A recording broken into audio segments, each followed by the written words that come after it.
hello.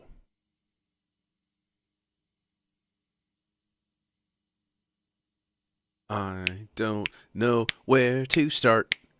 Actually, I kind of do. You know what I want to do? I want to remake bird noises. I'm gonna do it. Okay. It's weird, but it's really fun. So, the first thing we do.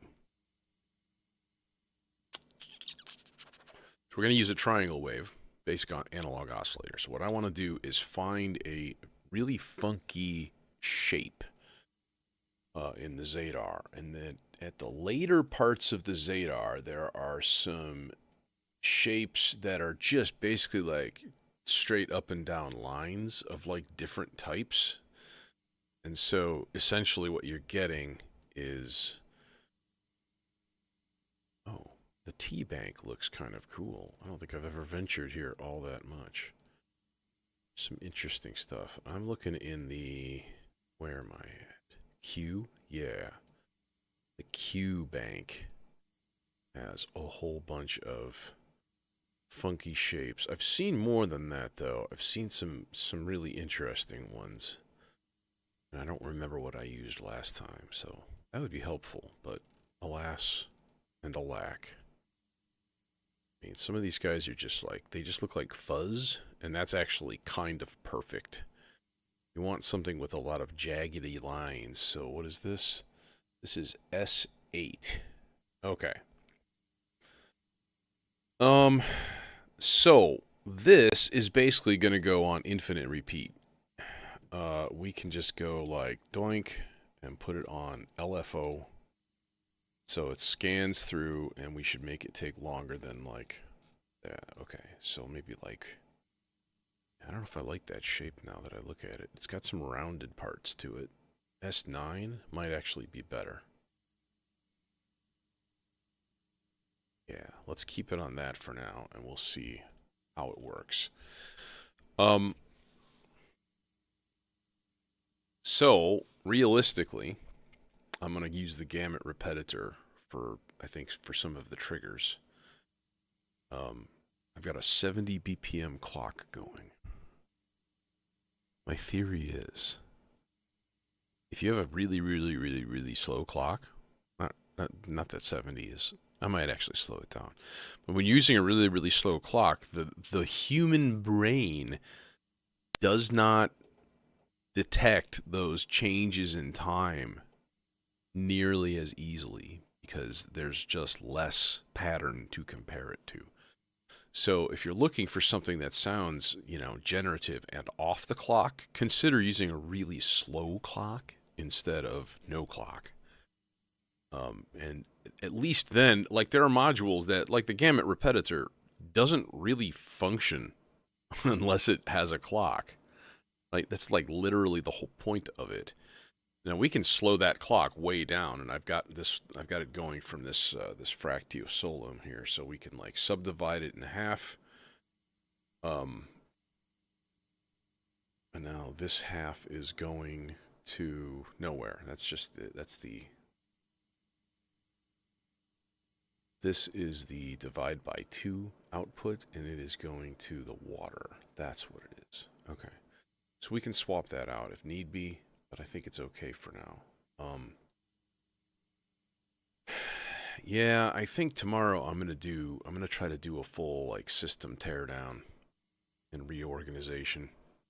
Try to put my oscillators on top and filters in the second row. And I've got another multiple on the way. I'm hoping it'll be here tomorrow. Um, because if that's the case, then routing clock would be good to have like two places. Have like one here, like up there. Okay, fine, and then the one in the middle somewhere. I have a I have a clock mult right here also, and then this one up here is a clock mult coming from that mult, a buffered mult. So this long cable goes and it plugs in right here. I can actually put that on the bottom one just to kind of get it slightly more out of the way. It's really not a problem, but anyways, yeah. All right, bird chirps. We'll make them yellow. And I think I'm going to use... We'll just use the volt per octave here. I may need to... I have a lot of octave control on that oscillator, which is, you know, super duper useful. But this is absolutely going to go through a VCA. I don't know if I'm going to need a filter, honestly. And we've got some different wave shapes on this thing, too, which is kind of neat. Let's just do that. Okay, and... I need another long yellow cable. Oh my god. There we go.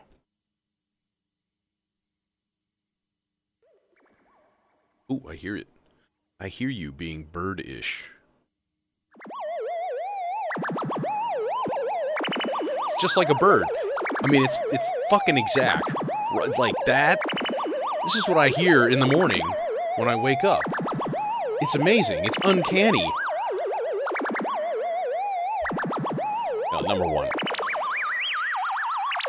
Now, the other thing is that there's a big range on this, so we can tone that down. We can use the correct one, too.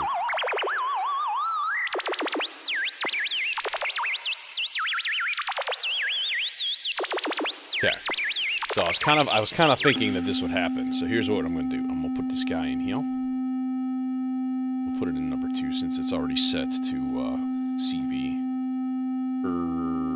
Is that CV or is that audio? I think that's audio. Audio, yeah. CV at 10 and CV inversion. So we'll just do number 1. It's fine. That's PG. All right. I don't use the motion meter that much, but when I do, it's super duper useful. It's enjoyable. So, see now, we have control over the range.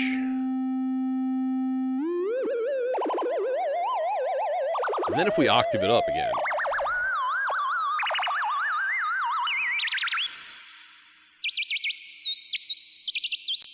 there we go. All right. And then we can either try a direct trigger out, which might do the job, honestly. That might be fine. Nope. It's too short. Yeah, kind of what I thought. Ethos. Annihilator of. So...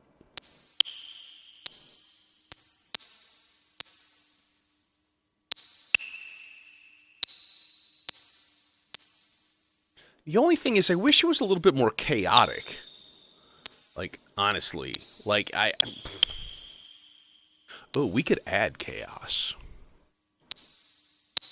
We could very easily add chaos to this.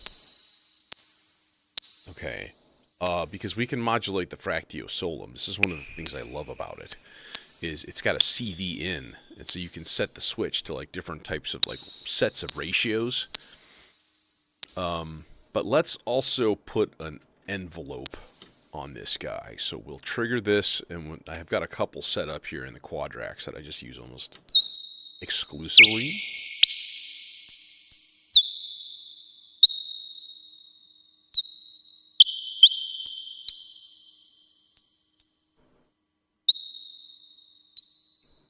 And then,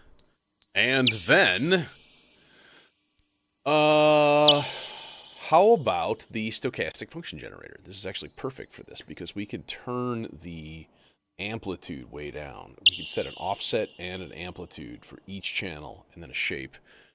And then it's going to basically do like randomized LFOs. So on the low end, it's going to like basically cut out. It'll be gone. Is this better lower? And then on the high end, it will...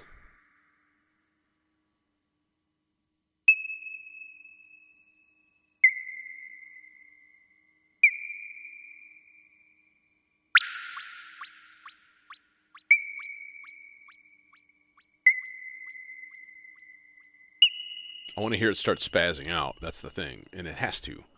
Oh, it's on its way up. There it is. Oh, you son of a bitch. You didn't go high enough. Um, okay, let's try it about there. I basically cranked up the extremes in either direction.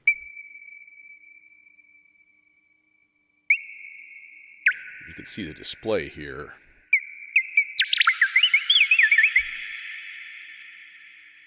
Ah! Okay, I actually think less or maybe more voltage. You can see the voltage fluctuating right here. This is coming directly from the feed from the Zadar. Ooh, that's too high. So maybe I'm trying to find that perfect balance.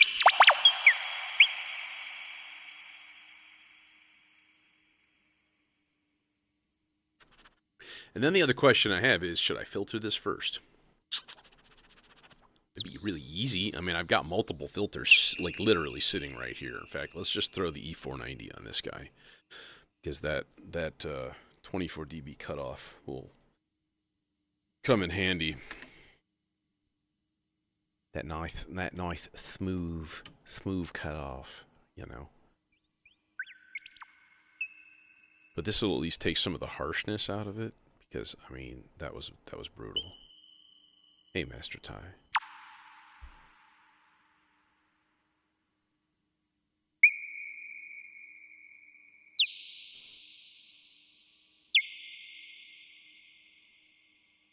I wonder if instead we stuck this in a burst generator.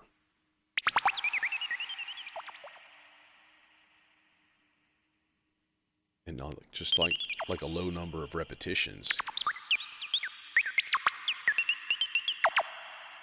Yeah. That's where it's at, right there. That's a lot of chaos. Extra chaos.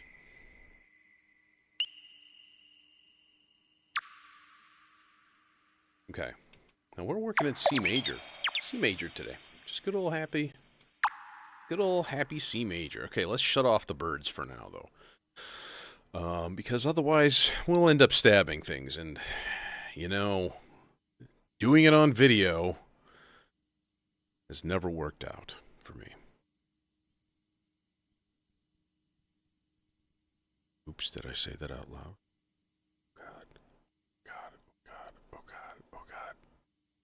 Okay. What next? I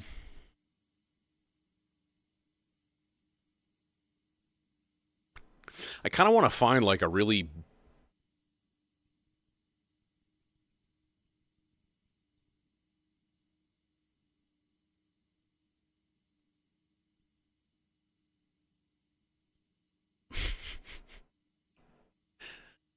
It took me a second to understand what you were saying, but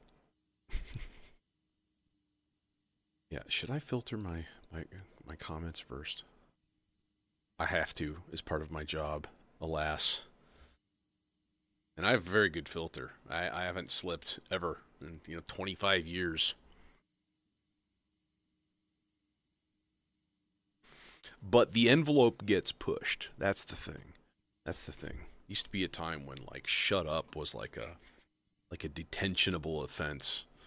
Now it's just like nobody gives a rat's ass. Okay, we got our birdies, our boys. What about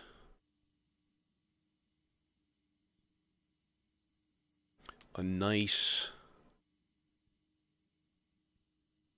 pad? Let's go to Reason for that. Because, well, the System 8 is all well and good, but it is ostensibly an analog synth.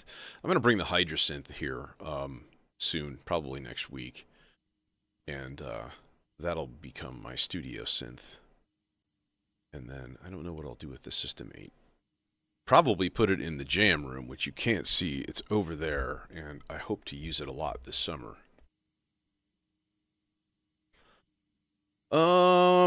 Let's see. I need like a crystal-y kind of a pad. Let's grab the Europa. The Europa has at least potentially, a very bright sound. Ooh, textures? These might be cool. We could do some interesting stuff.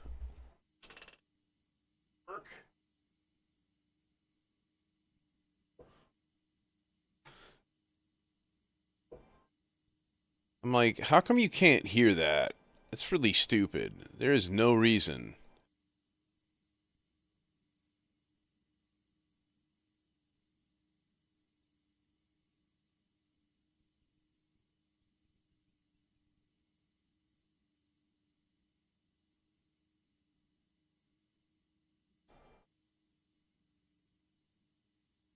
Which one is it?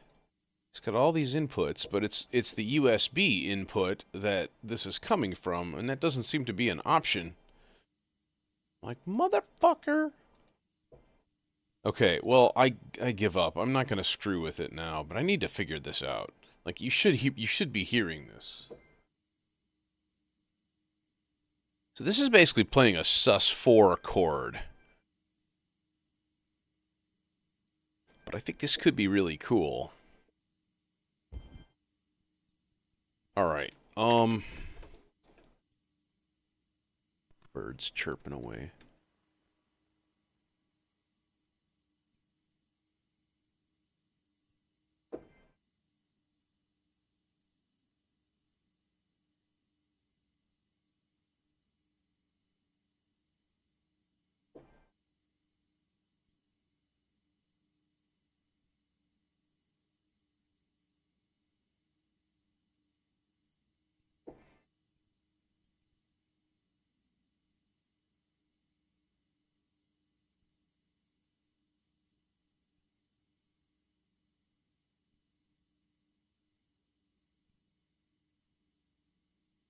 So the plan is I'm going to record like a C major pentatonic scale. So just C, D, E, G, A, and then maybe the high C. But this is playing all kinds of fifths and stuff. It's real funky.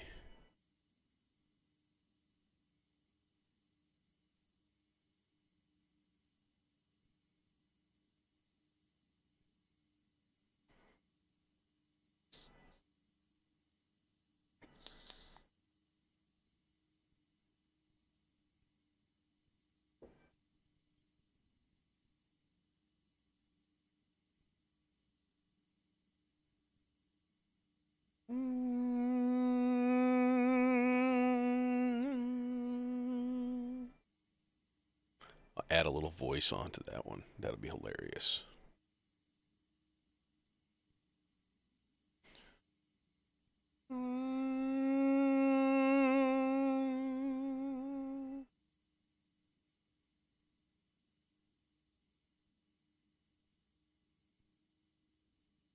And then the high C.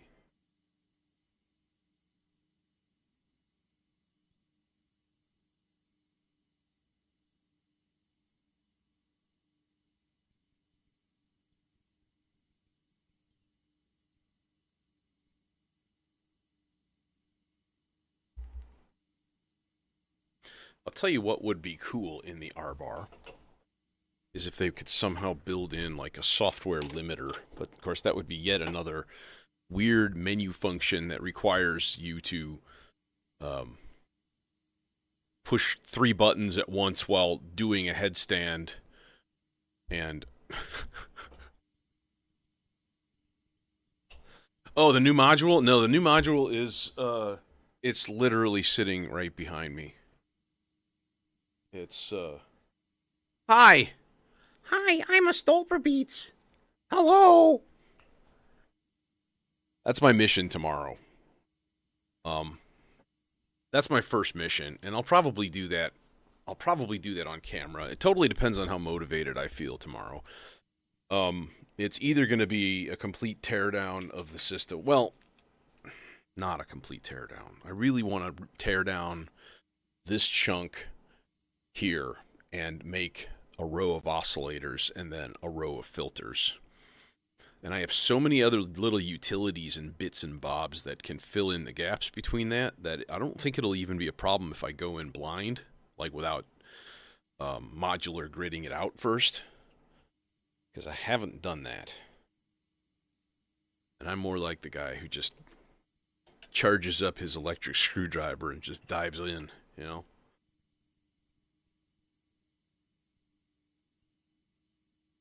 And honestly, I don't think it's going to be a problem because I have enough empty spaces and enough small modules where I think anything can work at this point. And I'm not completely packed in here, top to bottom. Okay, let's see how this sounds. It'll probably sound pretty good. No res. But yes to the reverb.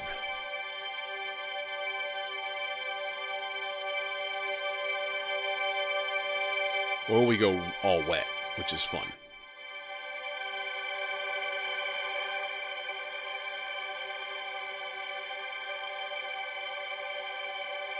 God, you could totally turn this into like a lo-fi melody. Just be like...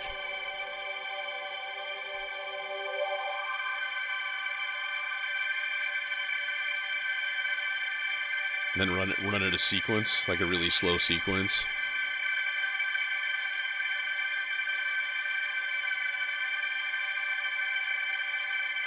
We're not going to do this as this patch, but it's fun.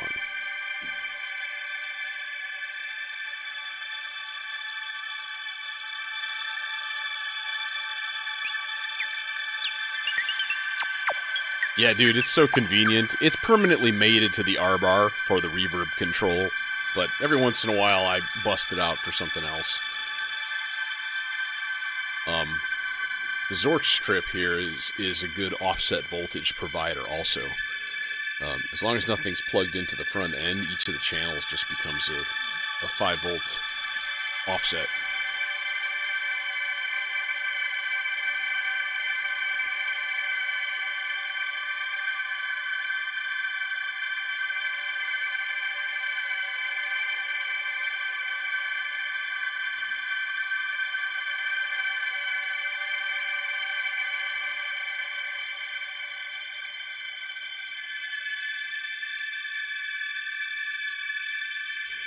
Yeah, a little crunchy.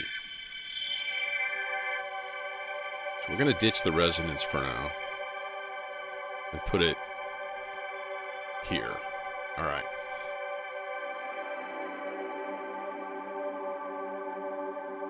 Okay, now, the question is...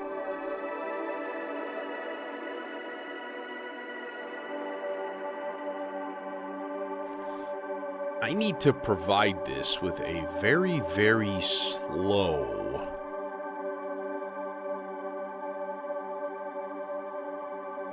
random signal. And I think I know exactly how to do it. This will be easy. This will be simple. Alright, this is the clock cable from... well, it's from the clock. It's clock. Yeah, it's a 4x4 CV strip, and it's really, really great. People are like, hey, is there any modules that you use in every patch? I'm like, yeah, aside from like basics like clock and things, that would be it. It's the most useful utility I have in here. All right, so we got this here dope for A160-2 clock generator. Okay, so what we're gonna do is we're gonna put that in here in the Turing machine. Yep. Yeah. Okay. We'll put it on random also because it should be. Are you doing a thing? Yeah. So what it's gonna do is not generate a clock very often. Okay. But with each of these pulses, it's also generating a CV out. See, and there's where the fun's gonna come in. So let's take just the regular. I can't read it because I'm old. Okay, just the standard output here. Oh god. Those are my limiter. My main audio output cables are these two right here. That's really annoying.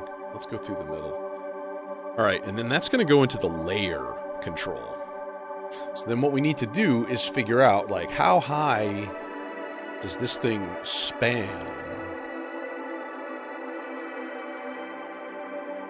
And honestly, it can even go over, because if it overlaps, it'll go back to 1, and that's our C, and that's our root, and that's what we need anyways.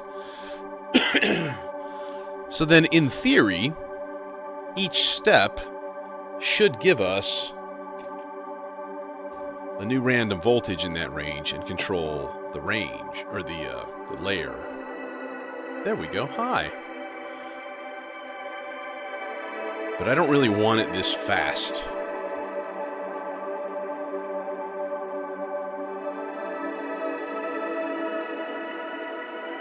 And now is as good a time as any to get some sloths into the action here. Number one, I need to sweep this playhead at a kind of a medium speed LFO. That's too... it's actually too fast. But I'm gonna pull that. This guy here is an 8-measure rise, 8-measure fall from the Maestro. Yeah, the turning, I'm actually not using the gate outs on it. I'm only using the voltage out. So for each gate pulse it generates anyways, it generates CV. So that through a quantizer, you know, gets you a fully generative patch.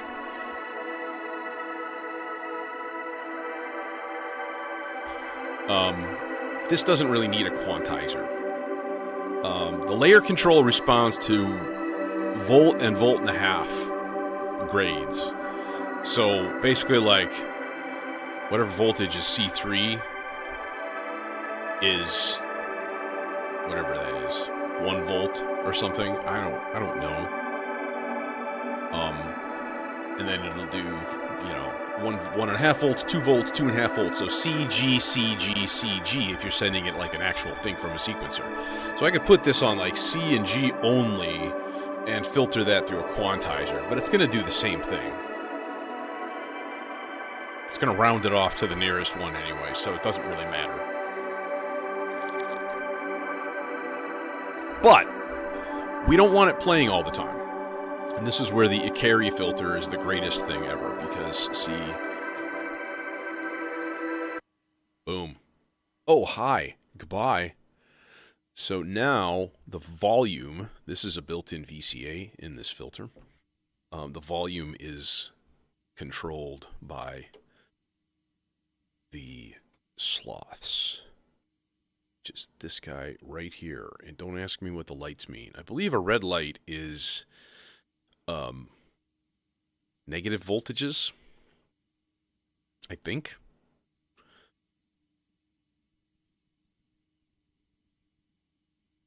Yeah, quantizer. I'm not sure the question, but yeah, quantizer rounds voltages off to musically useful voltages.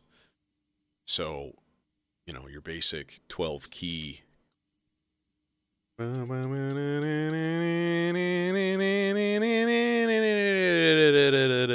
know, and so on. Your basic chromatic keyboard in there. That's the Bard Quartet, and it's a fantastic quantizer. So yeah, then you can give it any source, and it'll round it off to the nearest note that's in that key. Allow me to demonstrate. This will be easy. Oh, I hear it. I hear it. It's coming back. Oh, I do want to have this not go as long though, or not as short. Okay. Let me take this here oscillator, right? And we'll just throw it into the submixer here. Okay. There, we got an oscillator, right? Now, if I give it an LFO into the volt per octave, you know what it's going to do, right?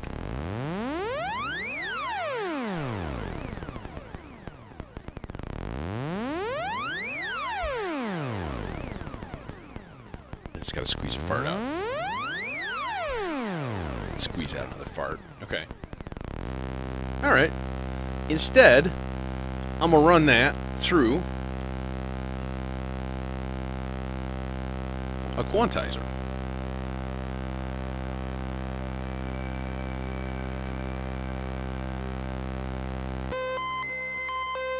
Hey, XCOM. And so now it's only giving me C's. If we do CEG...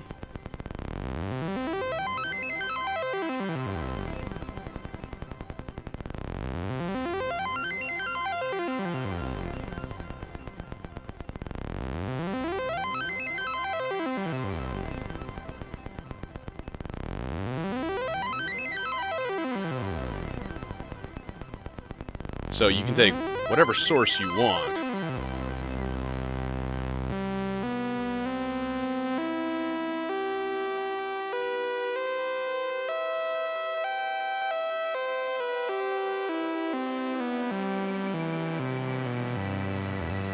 Well, that's goddamn beautiful right there, I gotta say.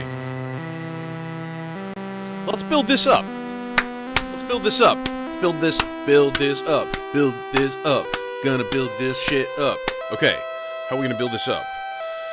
We're gonna turn it down first. First thing we're gonna do is turn it the fuck down. Okay, no, here's what I wanna do. So the cool thing about the Barb Quartet is that it's got these 8 harmony settings. So now I've kind of put it in an F mode, right? In the second one.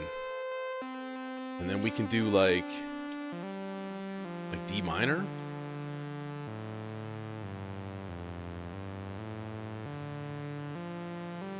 And then we can do G major.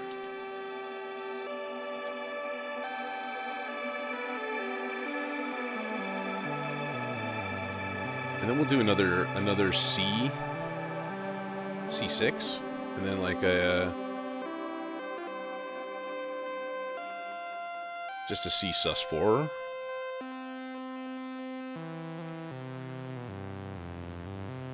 So basically kind of like just plugging in like different chords and such. Okay, and then what we can do is control this. We can control the harmony with CV, right? So we can actually completely generate this. This would truly be a generative patch. It's just playing with voltages. Which one is the harmony? Oh yeah, that's that one. All right. So I'm gonna put this guy into. Let's go into the really, really slow sloths here. I do wish it had indicator lights for which layer it was on in the harmony. That would be real useful. See, now it's just switched to that F major one. Okay.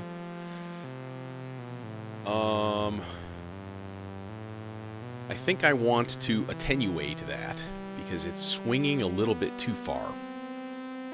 All right. This is the Bard Quartet by Sekhmet. The Bard Quartet. I'm Francois from Sekhmet.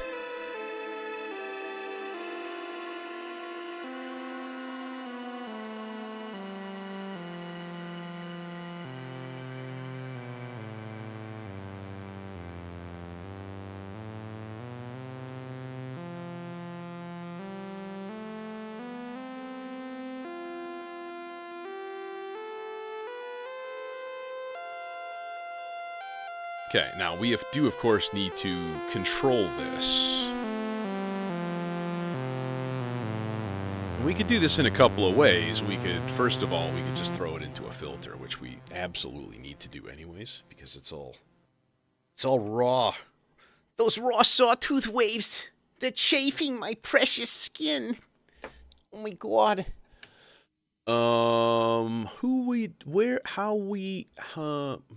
Dude. We could... I'm suddenly starting to think about something really weird and interesting. But it might not kind of fit the musical context. So, let me think here. What's the best way to do this? Maybe just analog filter, just basic. Yeah, let's just go mono. Just keep it completely mono. I do think I want to switch this, though, to the shark fin waveform, which is a little less bold, I'd say. It's similar to a sawtooth in terms of, like, harmonic content, but it has less lower harmonics. So it's a little thinner sounding. Ooh, ding-a-ding.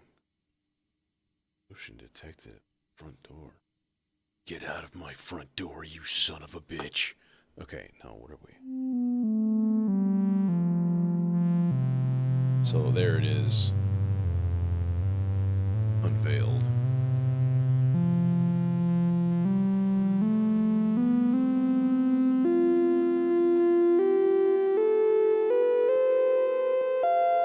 Oh, I thought so. I was expecting a delivery today.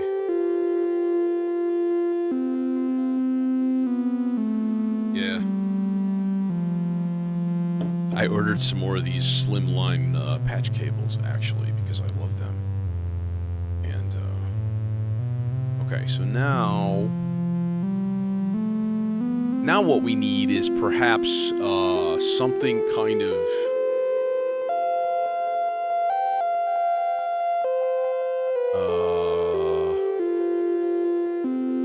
let's see. How can we do this? Oh, I know.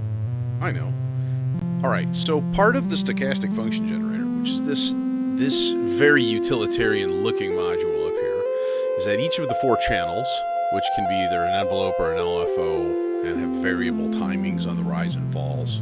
Okay, that's like kind of the basics. But each channel has a gate out. Alright? So I'm going to take the gate out in channel 1. It's basically every time it starts a new cycle, it sends a gate output. Okay? And that will trigger an envelope.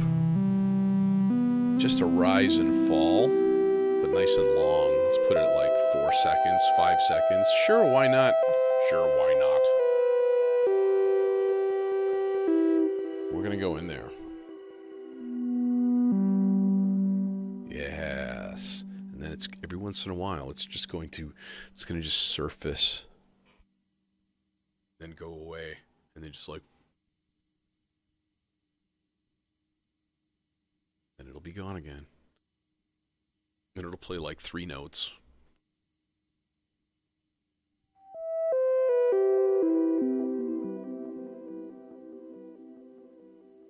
It's magical. It's a fairy unicorn dolphin. Just...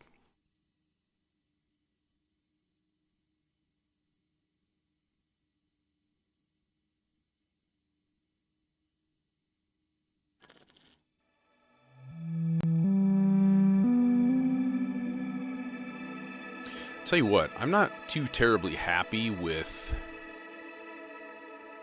this. With the fact that it just goes away completely. I kind of want to add not sure how to do this. Actually, no, we can. It'd be really easy. Okay, here's what we do. Oh, Jesus Lordy. Sorry. All right, what I'm going to do is use the junction up here, the acid rain junction. So what I'm going to do is take another output of that same sloths. We're going to put it in there. And this one is going to add an offset voltage to the total signal. And is that going to reach? Yoink, yoink, yoink. Oh, you son of a bitch, you don't reach. You dirty, rotten scoundrel. Scoundrel? Scoundrel?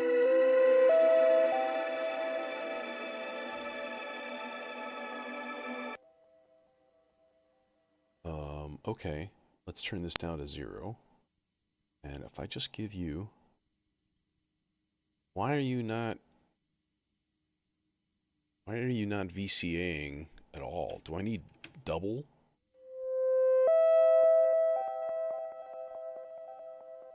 Is that what's happening here? Nothing? Are we non-functional? Should be fully functional.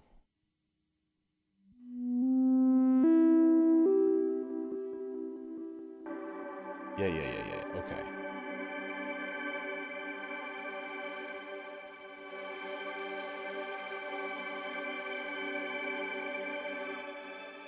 Interesting. So for some reason, the voltage input on the VCA is inverted. Huh? What? What? Why? So if I turn this up, positive voltage directly going in there, nothing. If I turn it down... In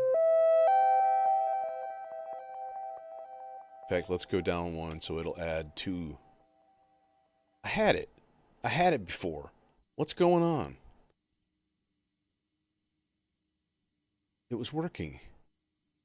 Why are you not working now? Is it like all the way at the bottom?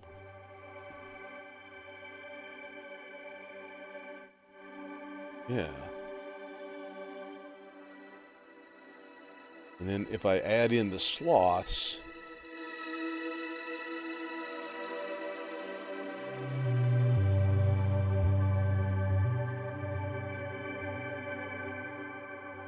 that's going to take some tweaking. I don't know why, that's really annoying.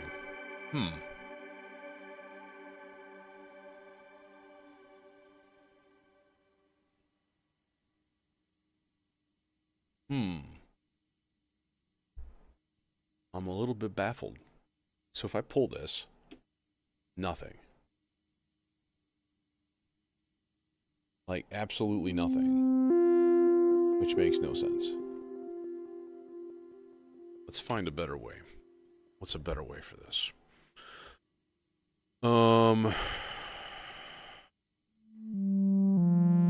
Well, I guess an easy way would be to just take that sloth's output and go into another motion meter channel, because it is right there. And then I should be able to, I think,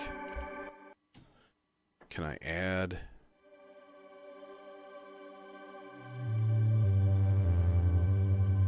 Now, if I do this, will it cascade? Yes. Cool.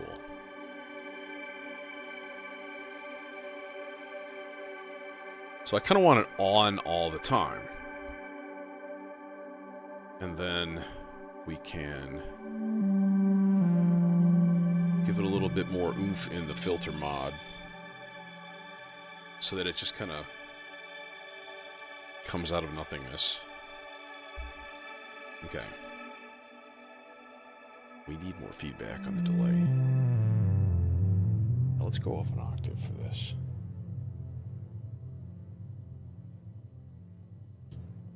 Let's go extreme delay here.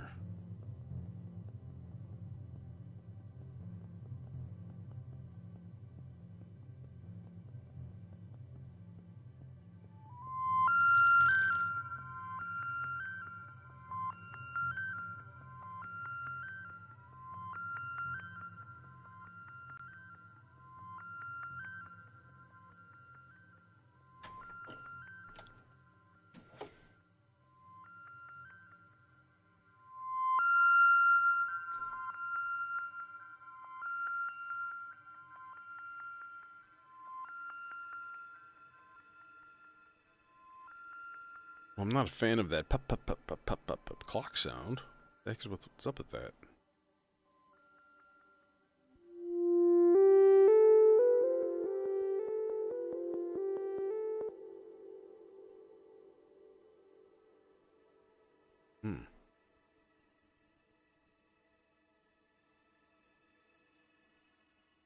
Okay, well, let's get more parts going. And we need some bass of some sort. Something kind of low.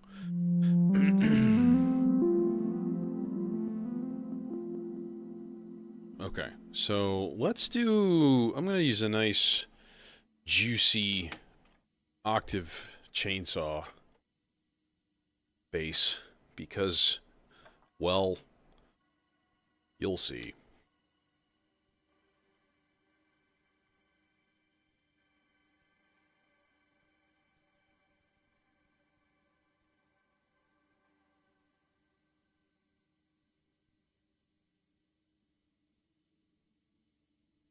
Could also use the Oscar Tria, because that's got a built-in sub. But I do like this flavor combination. It is quite nice. Let's do the cables that are long enough.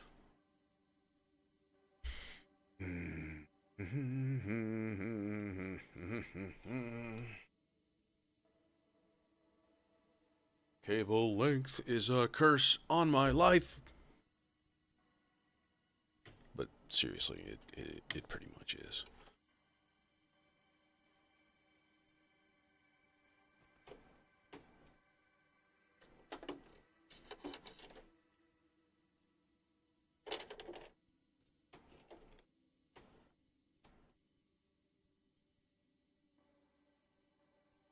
doink, doink, and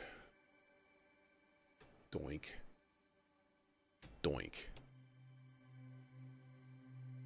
I'm going to go into 24 dB ladder filter mode. I'm going to tone down that detune. So there you've got 2 parts in octaves. So I'm going to start this on, actually I'm just going to do gate on all of these. Alright, we're going to put this in whole note length. Random. Maybe 2 whole notes.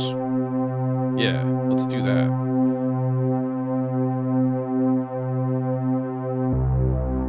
Nope. Lower, dude. Yeah.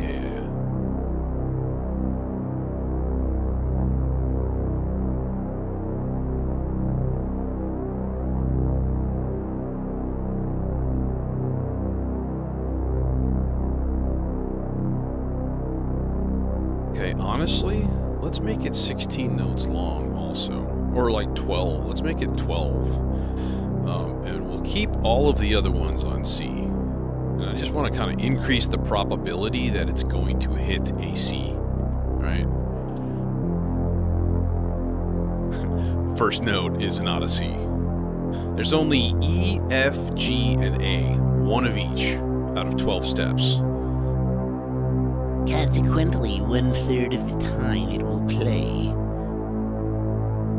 So, but then what we do is we go into the chance probabilities for those steps. So 2, 4, 5, and 7. We're going to turn the probability about 1/3. A little less on the 5 because that's the G. The probability will be, or the type is going to be to skip that step. So it'll just bypass that 1/3 of the time. All the time. Okay. Next step. Gate. Envelope.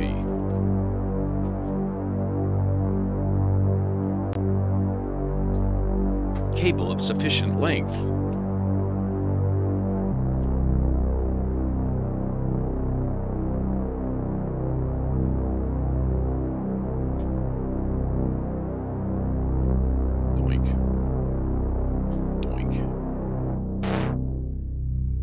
It's a little fast, buddy.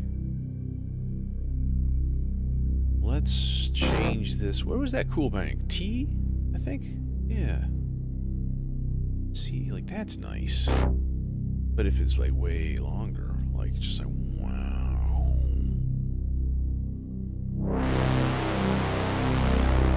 And it could, like, chill by, like, 150%. It's more like it.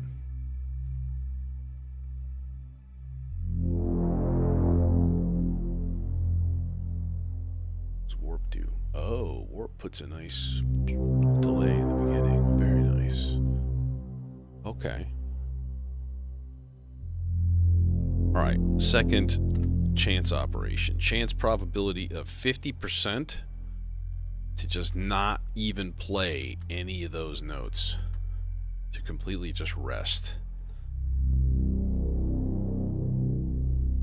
Which will just basically shorten. It'll keep the duration of the note in the envelope and stuff, but it will make it all more sparse. Okay.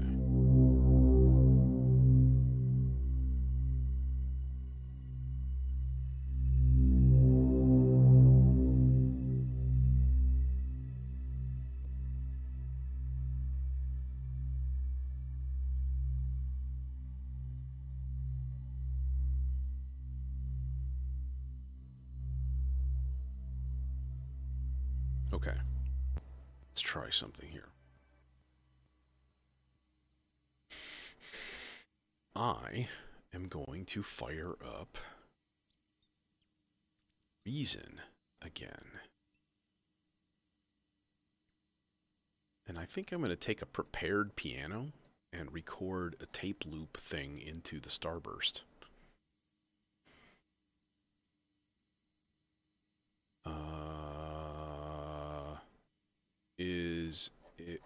is where? Bro, don't tell me I don't have it installed. I don't. Son of a bitch. Okay. What else can we use? We can just use basic ass reason sounds and use some sort of goofy piano.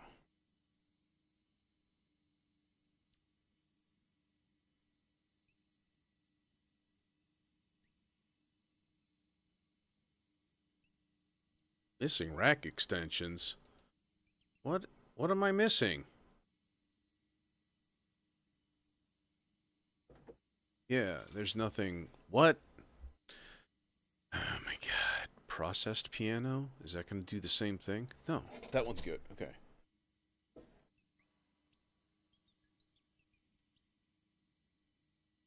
Too much phaser. It's all a wow wow.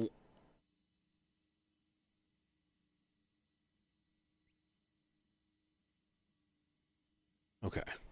So, that's fine.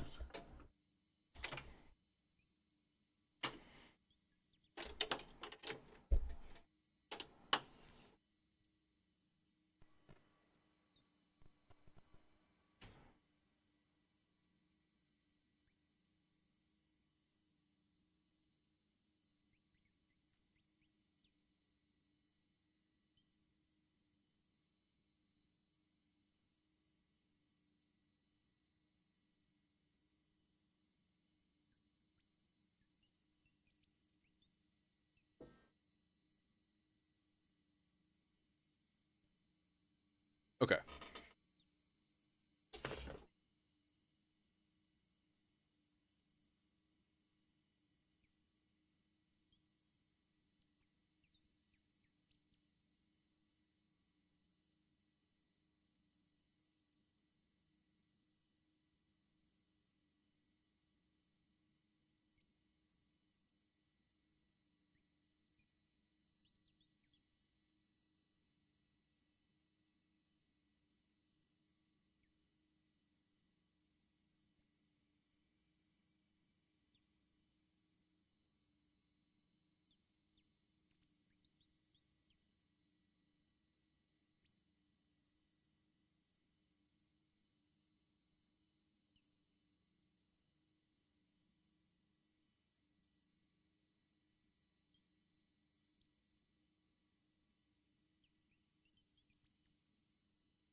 Did I screw it up?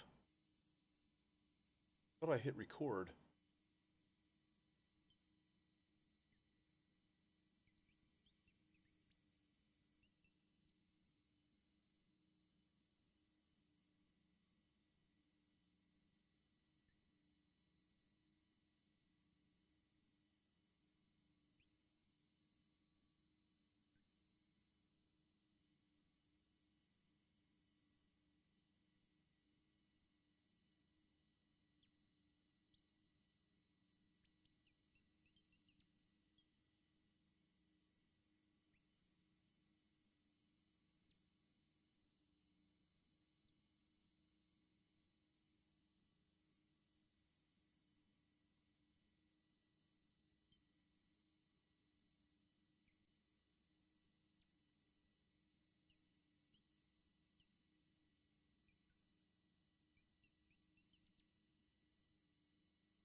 Okay.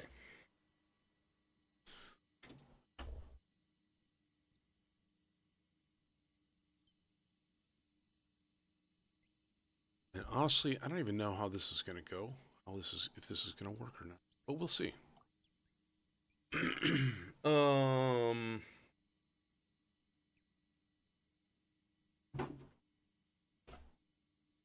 Okay. Now let's get that output patched up.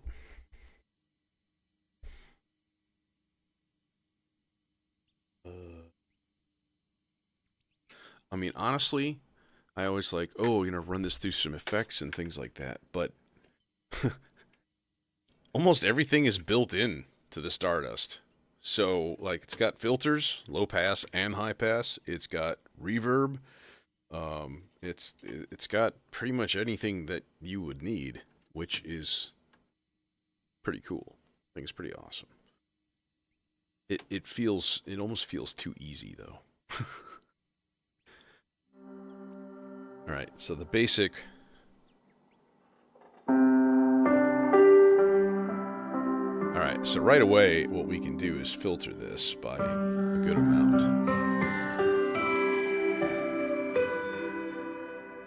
Good amount of low pass.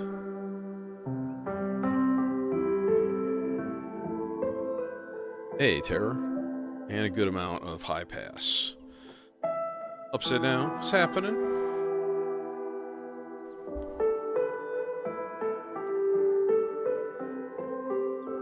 Alright, step one.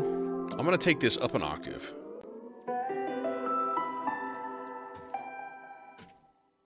And we're putting that into the Praeterio Versio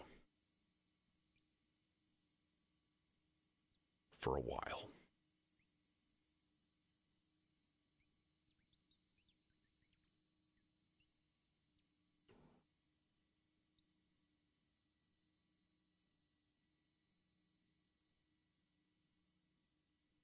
I might as well get that hooked up to a filter because that's absolutely going to need it.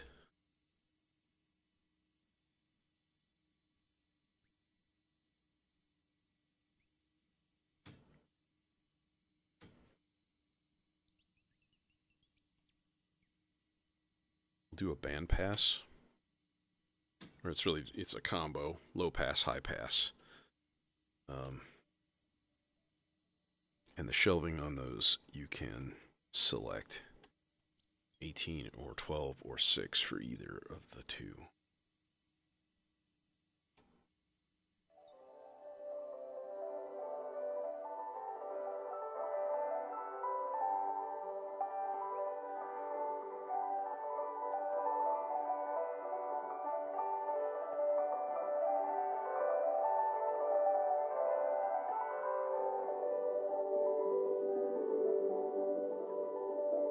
Okay, but let's take it one step further.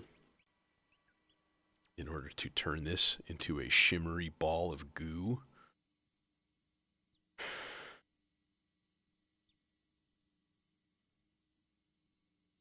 we're going to run it through the Aurora.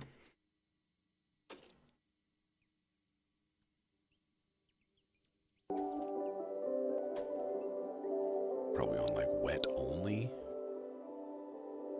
Pretty long.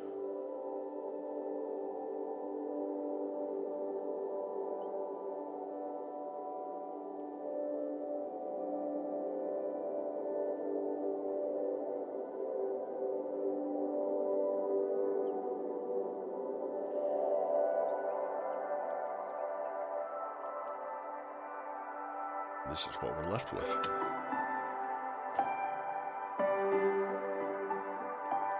Niflheim.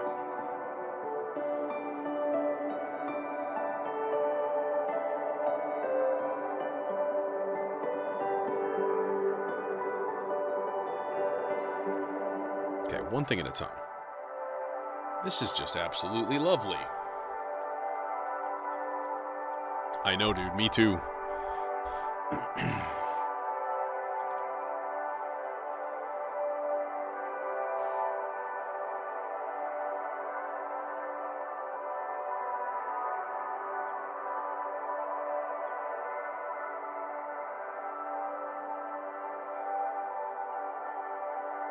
I might do an early morning stream tomorrow, putting in the Stolper beats and messing around with it. think that should probably be a plan. Because even if I sleep in, I never sleep in that late.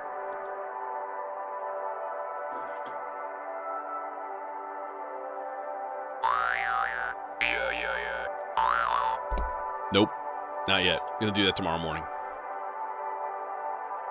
It'll be a sub in, sub out. I'm just gonna put it where the ZDSP is. And they're the same size, so it's like easy.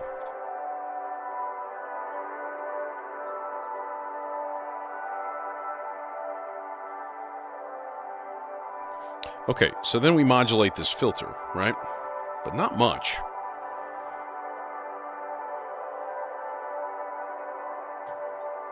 Maybe with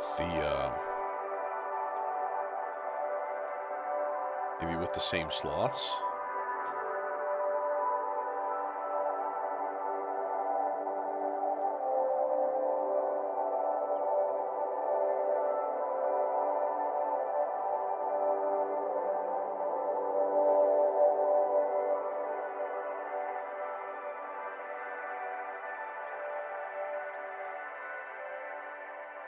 It's just a very nice texture. Okay, now how about the actual loop? No.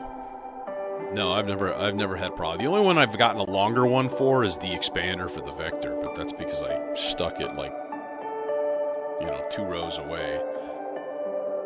And there's actually there's like a ton of extra too back there.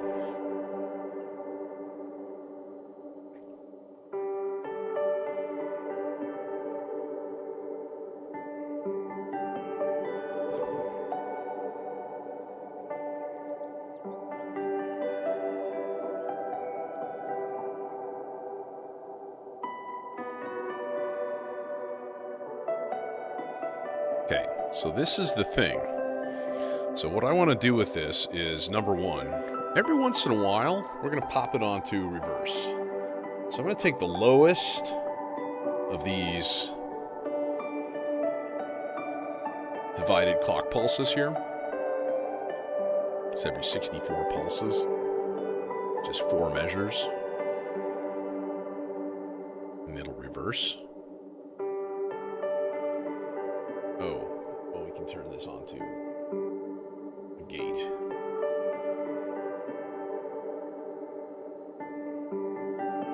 Wait, that's reset. I want reverse.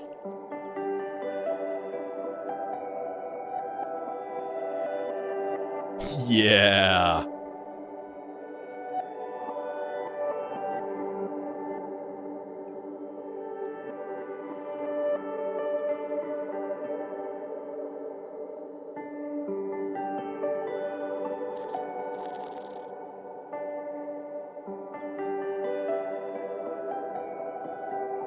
Okay, wait.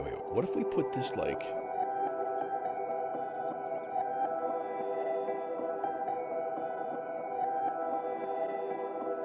I see.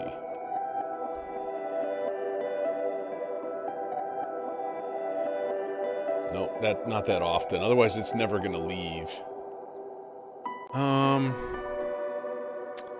Okay, this needs to get logicked. We're going to do an AND gate.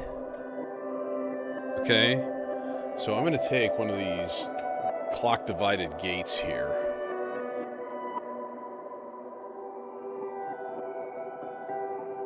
And then in the other one, I'm going to put a... How about just an LFO? We'll just put an LFO in there. So, like, only if the LFO is high and that clock-divided gate are high will it trigger the reverse.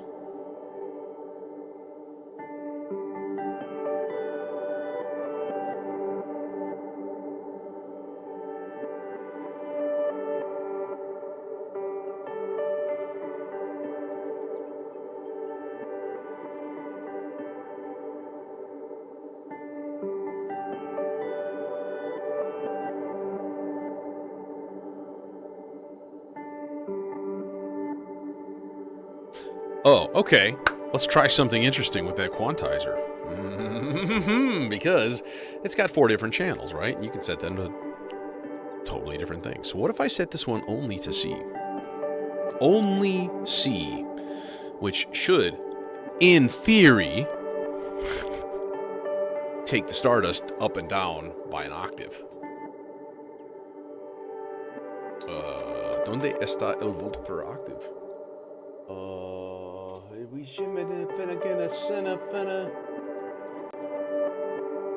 Where's the... There it is. It's totally hidden. Okay. And then what do we put in that?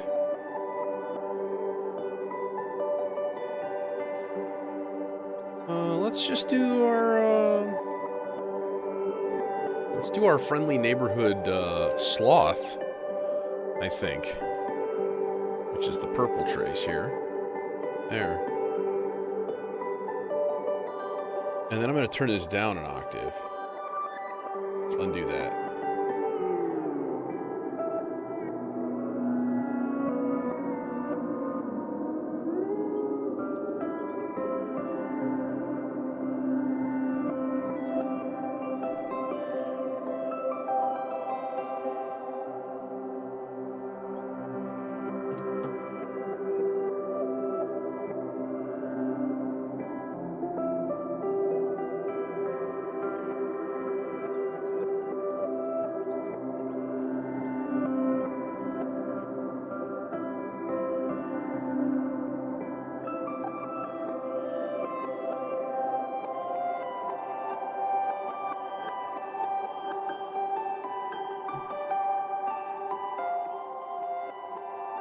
Okay. Now, the last thing is I don't want this to be playing all the time. So, into the filter input, I'm going to throw an LFO.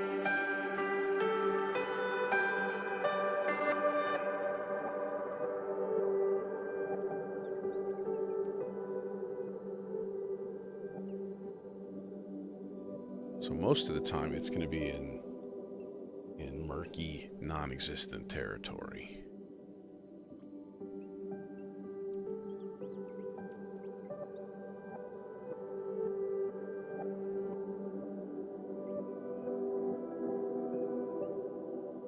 And like literally gone.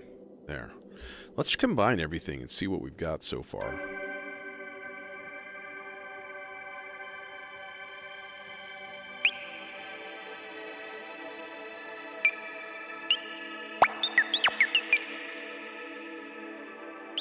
Those are my birdies.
This is going too high still.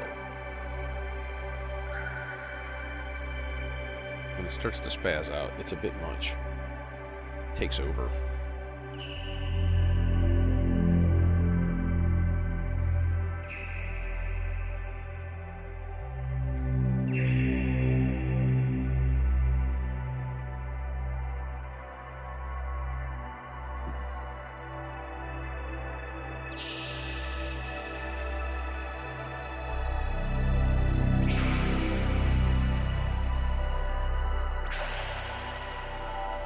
still keep it super high and go up an octave? Yeah, that's the call.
Barely. Alright, well. If it's not gonna reach, I'm gonna use a different oscillator. Anyways.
Okay,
I'm gonna try something kind of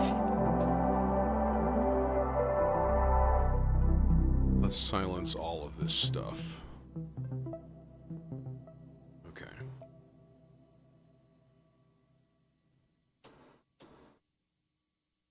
Alright. I'm going to run white noise through the piston Honda.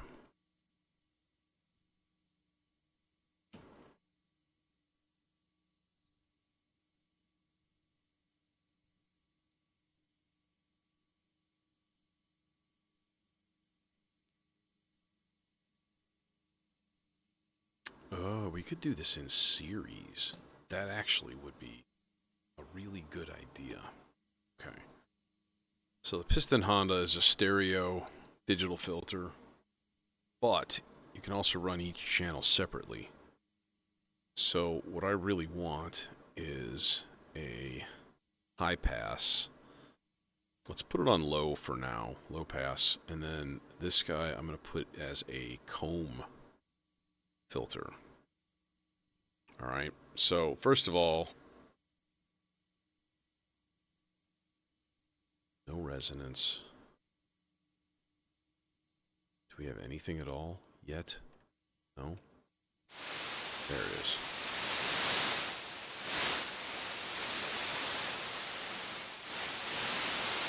So we should,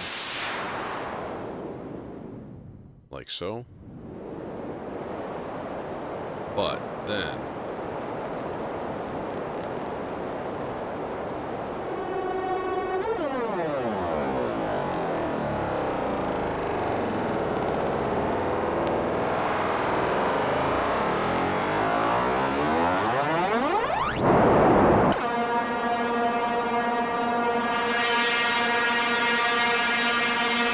switch this to high pass.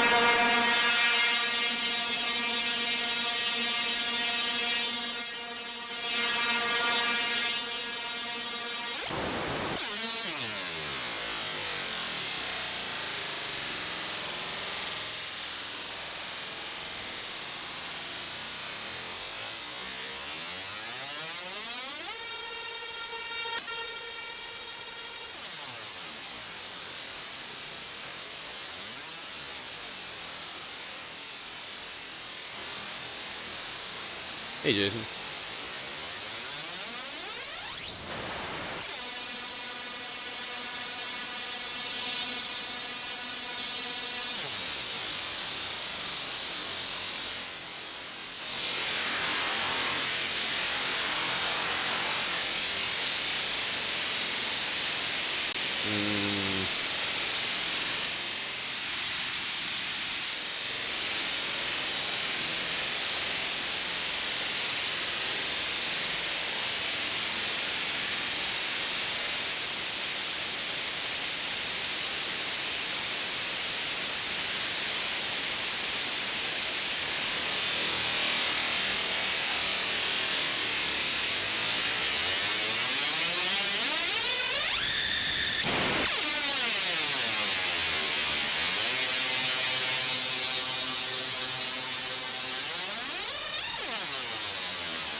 Okay, so that's going to kind of be the raw sound here. So what I want to do,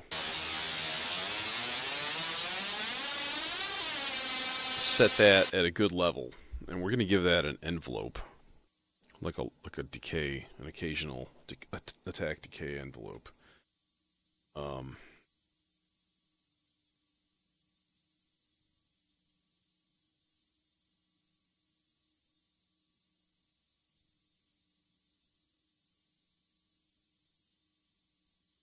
Do it on this extremely rare gate coming from the volts expander of the Turing machine. That's totally a possibility. So that every once in a while it's just going to go pew, and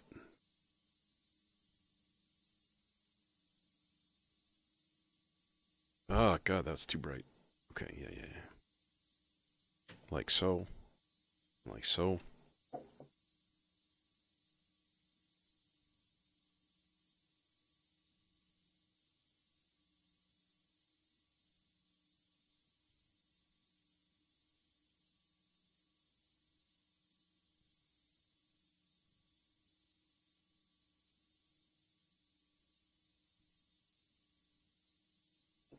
I don't know if this is going to work well. I feel like it's also going to need to go into a VCA, which is probably a good idea anyways. But now I'm out of cables for it. Oh, God. Okay, so let's take this here, filter output, and we'll go input into the VCA. And then I need that envelope to get copied. This guy. You's gonna get copied, buddy. And we're gonna send that over here.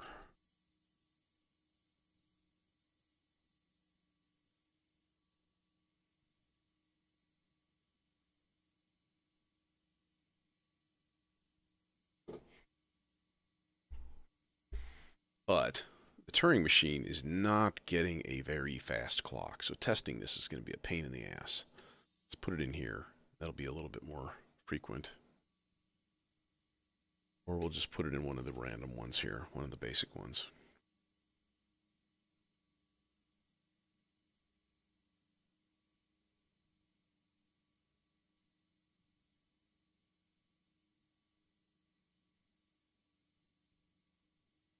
Do it. Next one.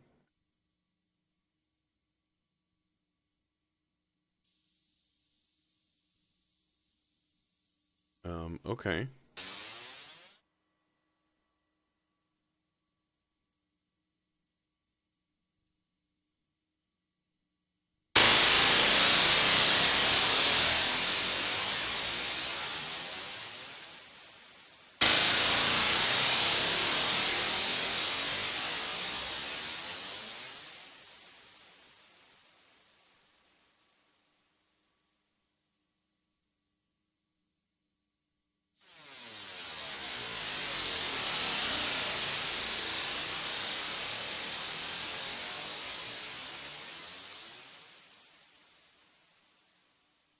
Okay.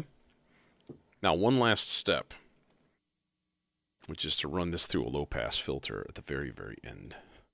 Just a preset filter, so we can take out some of the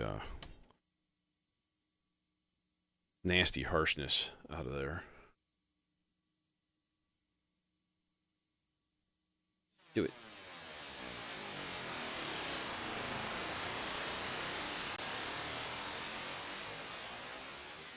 Like that.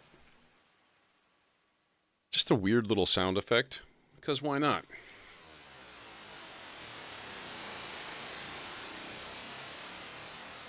Now we'll put this in a rare gate.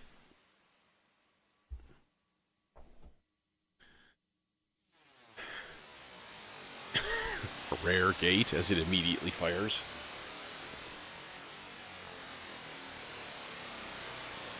And again.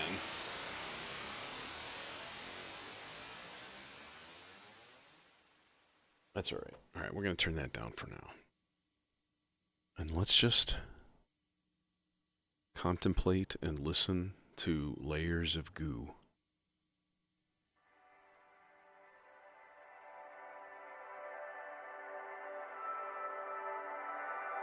Enjoy my goo.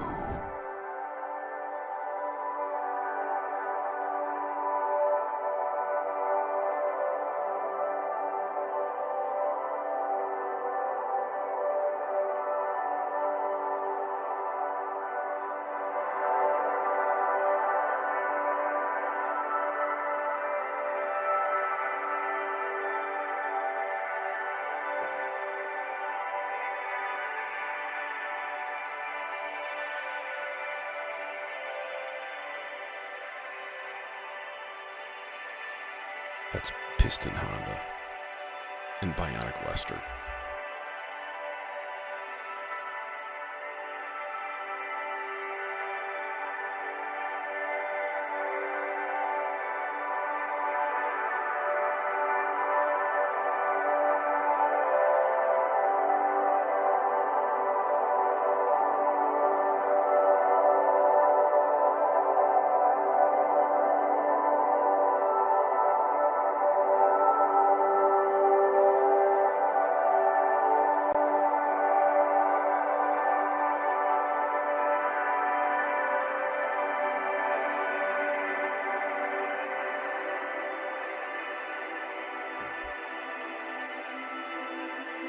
was going to do one more thing.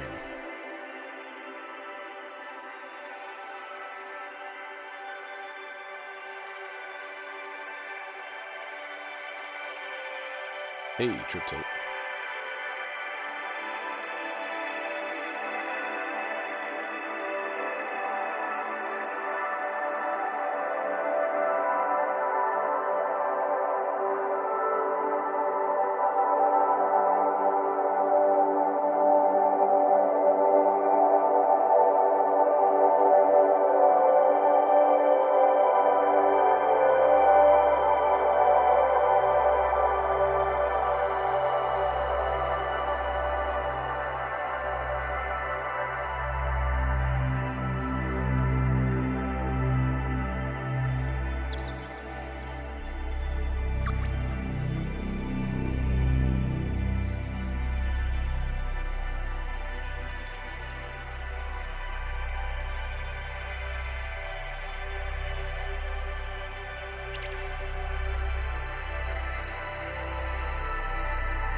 thinking about getting one of the newer Zoom handy recorders, those 32-bit float ones for doing field recordings.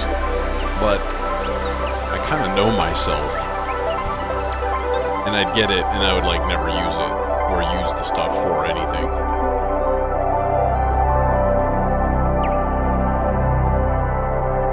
But that would be a fun thing to do this summer.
straight G chord, just G B D G, because polyphonic through MIDI and vector.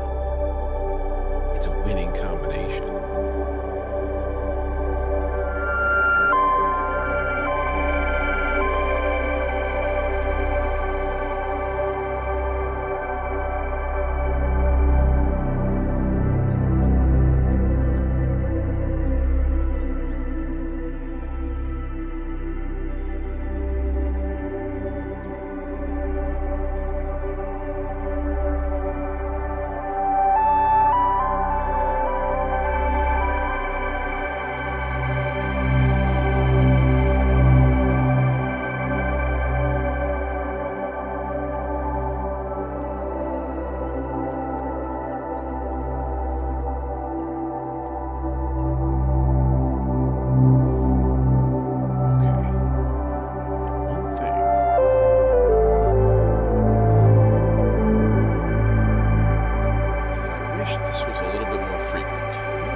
State azure is what I aspire to.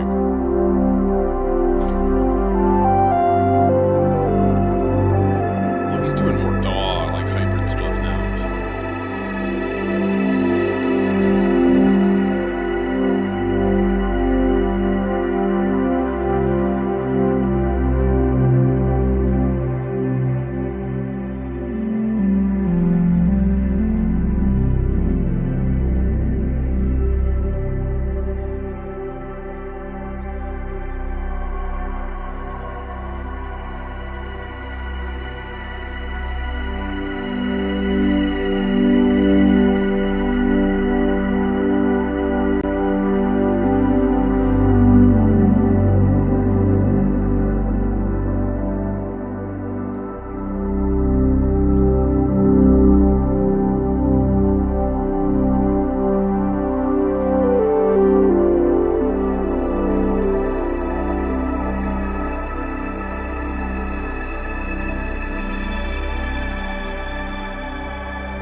Slowly wake up to the sunrise in your face.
sound like with sine wave instead of triangle.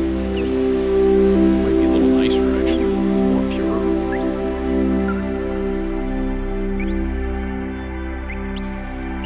I have the even output, which is even harmonic wave.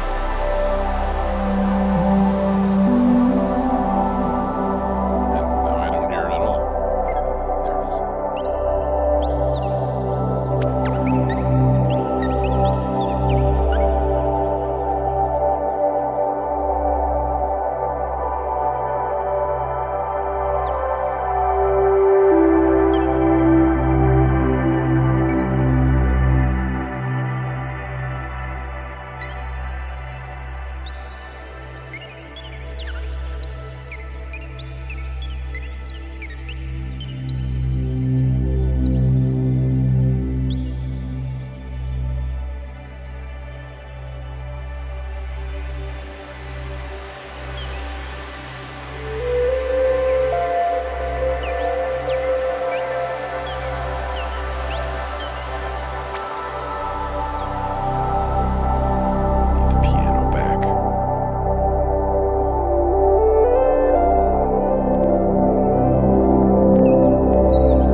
is a really like on a C, just a C, solid note. And I'm like, how do we do this?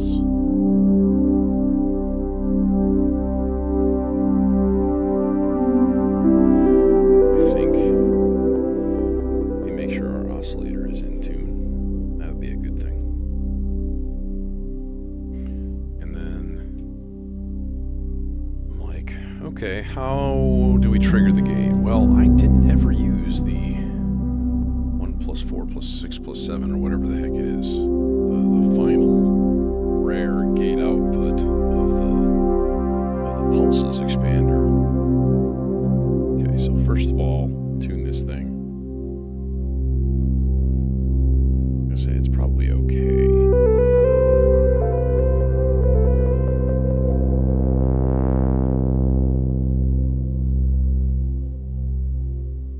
No, this is all C major.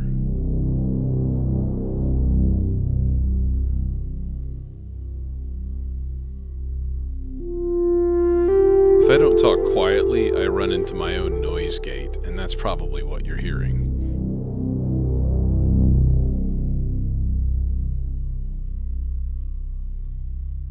Or lack of hearing.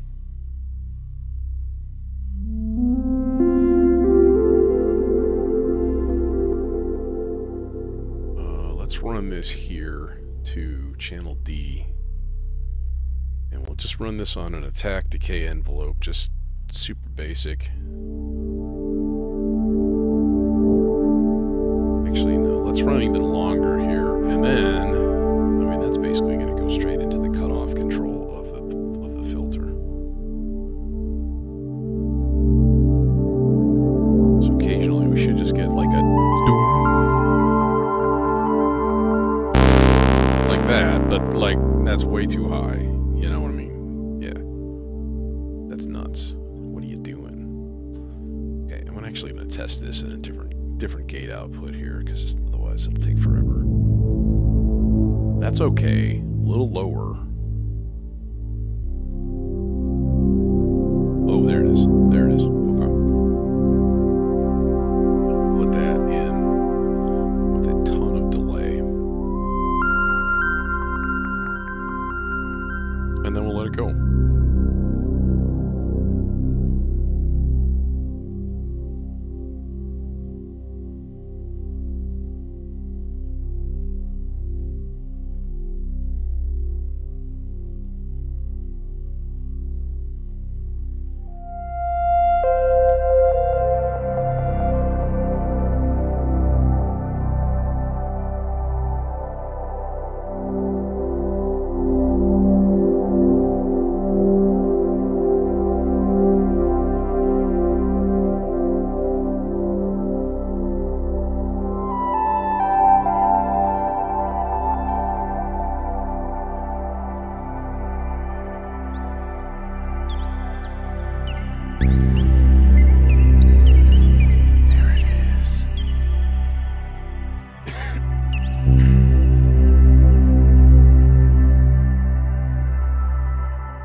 shimmery background thing, that's just the piano thing that I recorded.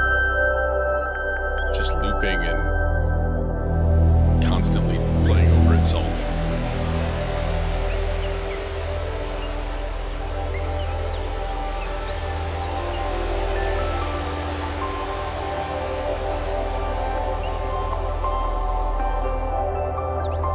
I want my big bass boom right now. But no!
And a perfectly timed C major chord on the end. Thank you, algorithm. So, tomorrow, I'm not sure if I'm going to get here in the morning or in the afternoon, but tomorrow's going to be the day of installing and playing with the Stolper beats. So, I don't think I'm going to do a full reorganization and stuff. So, yeah, there's no way. So, anyways, that should be interesting. I know what's going to happen. I'm going to have some fun with it, and then at some point, I'm going to miss the ZDSP's ridiculously gorgeous reverbs. And then I don't know what I will do. But I'll cope. I'm sure. Somehow. Every time I patch, I tear it all down. Usually you don't see it, but I'm mumbling to the camera, so I thought, hey, let's just pull a voice or two.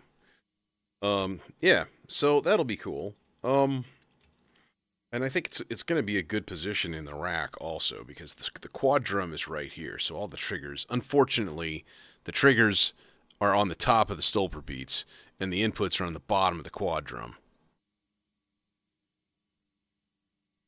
Like, damn it, guys. And I don't want to flip the rows, because the quad drum has these tiny little cables going into my mixer right here, and it's like super slick, and I like it. And then that would just mean bigger, more cables in a different place.